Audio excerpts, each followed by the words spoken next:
लाखों की संख्या में ट्रैक्टर आए, अगर एक भी ट्रैक्टर वाले ने किसी से बदतमीजी की हो, किसी महिला से दुर्व्यवहार किया हो, किसी दुकान में लूटपाट की हो, किसी के साथ बदतमीजी करी हो, एक भी ट्रैक्टर वाले ने, ये सारा का सारा जब लाल किले का जो हुआ वो बीजेपी का प्लांट था। जो उसका सरगना था वो सन्नी देओल का पंजाब में चुनाव इंचार्ज था। अमित शाह और मोदी के ड्राइंग रूम में उसकी फोटो है। और मोदी सरकार को ये वहम है कि इस आंदोलन को किसी तरीके से तोड़ लेंगे, लेकिन ये आंदोलन अब टूटेगा नहीं, ये आंदोलन दिन बाय दिन बढ़ता जाएगा। और जब तक ये किसान ये काले कानून वापस नहीं होंगे, ये आंदोलन चलता रहेगा।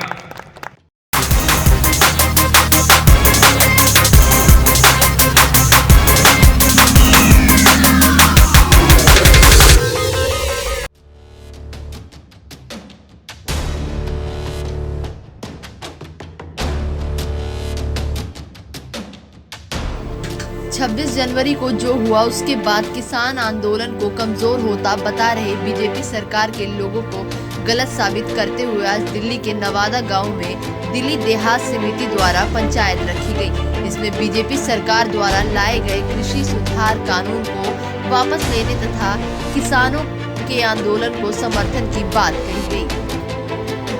इस पंचायत को आयोजन उत्तम नगर विधानसभा से आम आदमी पार्टी के विधायक नरेश वालियान द्वारा किया गया। राजधानी बना दी कलकत्ता, और कलकत्ता से फिर दिल्ली ले आए।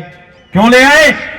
क्योंकि अंग्रेजों को भी पता चल गया था कि दिल्ली में रहेंगे तो सेफ रहेंगे। लेकिन यही दिल्ली वाले हैं और ये दिल्ली के आसपास सराउंडिंग जो लोग अब 66 दिन से धरने के ऊपर बैठे हैं। तो ये मोदी सरकार को चेतावनी है, या तो ये मांगे माने, नहीं तो अब जितने भी बीजेपी के लोग हैं, अभी जो परसों सिंघू बॉर्डर के ऊपर हुआ, बीजेपी के पार्षदों ने लोगों को इकट्ठा किया और वहां पथराव किया। उन लोगों के ऊपर पथराव किया कि किसी तरीके से झगड़ा हो जाए। 26 जनवरी को लाल किले पे जो हुआ वो गलत हुआ, हम विरोध करते हैं उसका, वो 100% गलत था। इतनी हजारों पंचायत के दौरान दिल्ली देहात समिति ने लाल किले पर हुई घटना को शर्मनाक बताते हुए उसका किसी भी तरह से समर्थन करने से इनकार किया। साथ ही बीजेपी पर सवाल खड़ा किया कि सरकार किसानों के खिलाफ तो FIR दर्ज कराई, पर जिसने लाल किले पर झंडा लगाने की शर्मनाक हरकत की, उस दिन दीप सिंधु के खिलाफ सरकार ने कोई कार्रवाई क्यों नहीं की, और कहा कि दीप सिंधु बीजेपी पार्टी का समर्थक है और 26 जनवरी को हुआ हंगामा बीजेपी द्वारा प्रायोजित था, जिसमें किसानों का कोई हाथ नहीं था। साथ ही नरेश वालियान ने लोगों और किसानों से बीजेपी के नेता और बीजेपी के लोगों का बहिष्कार करने को भी कहा। और मोदी सरकार को ये वहम है कि इस आंदोलन को किसी तरीके से तोड़ लेंगे, लेकिन ये आंदोलन अब टूटेगा नहीं, ये आंदोलन दिन बाय दिन बढ़ता जाएगा। और जब तक ये किसान ये काले कानून वापस नहीं होंगे, ये आंदोलन चलता रहेगा। अब इतने दिनों से किसान बैठे हैं, किसानों ने बिजली बंद कर दी, किसानों की इंटरनेट काट दिया। हमें जो जनरेटर थे वो जनरेटर वहां उस आंदोलन के स्थल पे ले आए कि तुम्हारी बिजली की भी जरूरत नहीं है। अपने पानी के टैंकर ले आए, तुम्हारे पानी के टैंकरों की भी जरूरत नहीं है। लेकिन फिर भी भाईचारा बिगाड़ रहे हैं। साथ के गांव वालों को, जो बीजेपी के लोग हैं, वो बीजेपी के लोग वहां लोगों को भड़का के बीजेपी के कार्यकर्ता। पंचायत ने फैसला लिया कि 25-25 लोगों की 50 रन बनाए जाएंगे, जो दिल्ली में दिल्ली के आसपास के गांव में जाकर लोगों को किसान आंदोलन का समर्थन करने को जागरूक करेंगे। डंडा पर गोली मारो, मगर उसका क्या करे जिसने लाल किले को बेच दिया, ठेके पे दिया, जिसने लाल किला ही बेच दिया, उसका क्या है? आप एक बात बताइए, लाल किला हमारी धरोहर है, हमारे देश की धरोहर है, आन बान और शान है। अगर उसी को कोई ठेके पे दे देता है, डालमिया को उसने ठेके पे 25 करोड़ में बेच रखे है, तो उसका लाल किला है कहाँ? झगड़ा नहीं करना है, झगड़ा नहीं करना है। जो बीजेपी की मंशा है कि इस आंदोलन को, जैसे 26 जनवरी के चक्कर में जो आंदोलन बदनाम किया, इन्होंने खुद प्लांट किया हुआ, इसी तरीके से अब ये बीजेपी के, मैं एक बात और कह रहा हूं, जो भी आदमी, जो भी किसी भी कोई खाप का चौधरी है, कोई किसान यूनियन का अध्यक्ष है, वो किसी न किसी रूप से अगर मान लीजिए किसानों से जुड़ा है, और आज अगर वो इन किसानों के साथ वो नहीं खड़ा है, तो समझ लेना वो भी कौम का गद्दार है, गद्दार है वो इस कौम का।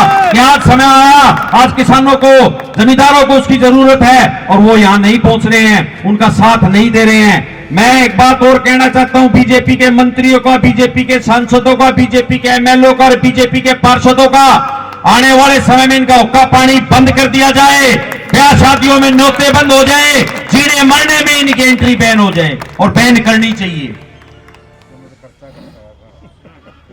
इनकी बैन होनी चाहिए एंट्री, हुक्का पानी बंद होना चाहिए। क्यों? क्योंकि आज ये लोगों, आज ये किसान आंदोलन का विरोध नहीं कर रहे हैं, ये किसी इनके ऊपर दबाव है। सांसद लोगों को फोन कर करके डरा रहे हैं, धमका रहे हैं, इनके एमएलए धमका रहे हैं कि अगर किसान आंदोलन की किसी मीटिंग में तुम चले गए तो तुम्हारे साथ अच्छा नहीं होगा।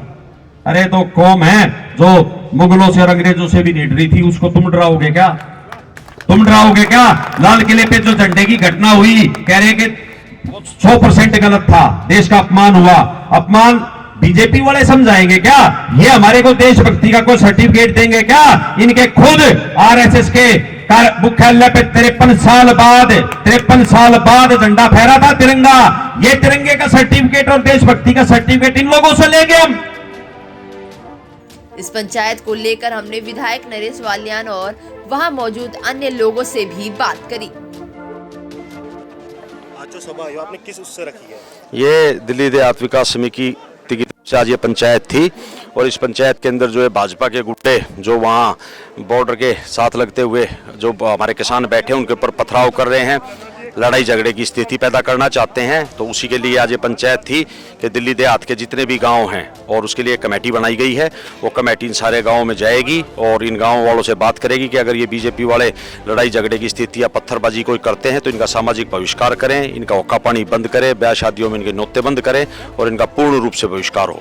लेकिन जैसे कि अब किसान आंदोलन चल रहा है, उसकी वजह से बॉर्डरों के पास की जनता है उनका काम बंद हुआ है, अब उसके बारे में कोई कैसा है जी? इसमें बहुत सारे लोगों से हमारी बात हुई है, वो लोग उन किसानों को खाना खिला रहे हैं, चाय पिला रहे हैं, दूध दे रहे हैं, लस्सी दे रहे हैं, खाने का सारा अरेंजमेंट वो लोग कर रहे हैं। भाजपा का फैलाया हुआ है, वहाँ सारे के सारे कोई परेशान नहीं है उन सब लोगों का, क्योंकि वो सारे जितने भी गाँव वो भी किसानों के गाँव हैं, वो सारे के सारे किसानों के साथ है, केवल भाजपा का प्रोपगेंडा है और ये जिस तरीके से किसान आंदोलन को बदनाम करने की कोशिश कर रहे हैं। ये परसों हुआ है ना, परसों जो इन्होंने वहाँ सिंगू बॉर्डर के ऊपर जो पत्थरबाजी करी है, लड़ाई झगड़ा किया, वहाँ किसानों के साथ बदतमीजी की है, उसके लिए पूरी दिल्ली देहात के गांव इकट्ठा हैं और इन किसान आंदोलन को समर्थन कर रहे हैं। षड्यंत्र रचा गया, वहाँ पे आपने देखा जो पथराव किया गया वो एक विशेष पार्टी के कार्यकर्ता लोग थे। हमने उन गांव में जा के पता किया, उन्होंने बताया कि भाई ये जितने भी लोग हैं ये केवल एक विशेष पार्टी के कुछ कार्यकर्ता है, 2-2, 4-4, 5-5 लोग अलग अलग पार्टियों से, वहाँ एक ही पार्टी से अलग अलग गाँव से बॉर्डर पे आते हैं, पथराव करते हैं। तो इस तरीके के असामाजिक तत्वों के बारे में अब यहाँ पे जो पंचायत की गई उसमें इसके बारे में समाधान निकाला गया कि उनका गांव से उनका सामाजिक बहिष्कार किया जाए। समक्ष आ चुका है दीप संधू नाम का व्यक्ति जो कि पंजाब में भाजपा से था, सन्नी देओल के करीबी था, वो व्यक्ति ये घटनाक्रम को यहाँ करके चला जाता है लाल किले पर और अभी तक वो आज़ाद रह रहा है। चाहिए था कि उसको सबसे पहले पकड़ा जाए, जेल में डाला जाए और उस पे देश विरोधी ये कार्रवाई की जाए। उसके अलावा दिल्ली प्रदेश जाट महासभा अध्यक्ष चौधरी राम कुमार सोलंकी पालम से मैं ये कहना चाहूँगा इनके साथ जो अत्याचार हो रहा है, मैं मीडिया भाइयों से भी ये अपील करना चाह रहा हूँ जो ये मोदी मीडिया और हैं इनको कृपया करके वो वास्तविक दिखाएं, सच्चाई दिखाएं, झूठा प्रोपेगेंडा किसानों के खिलाफ ना करें। किसानों ने कभी भी अशांति का कभी भी नहीं की, अशांति हमेशा के मतलब अशांति के उसमें रहे, हिंसा कभी नहीं की किसानों ने। इस पंचायत के अंत में विधायक नरेश वालिया ने कहा कि वह अब यहां से सीधा सिंधु बॉर्डर जाएंगे और किसान आंदोलन का समर्थन करेंगे।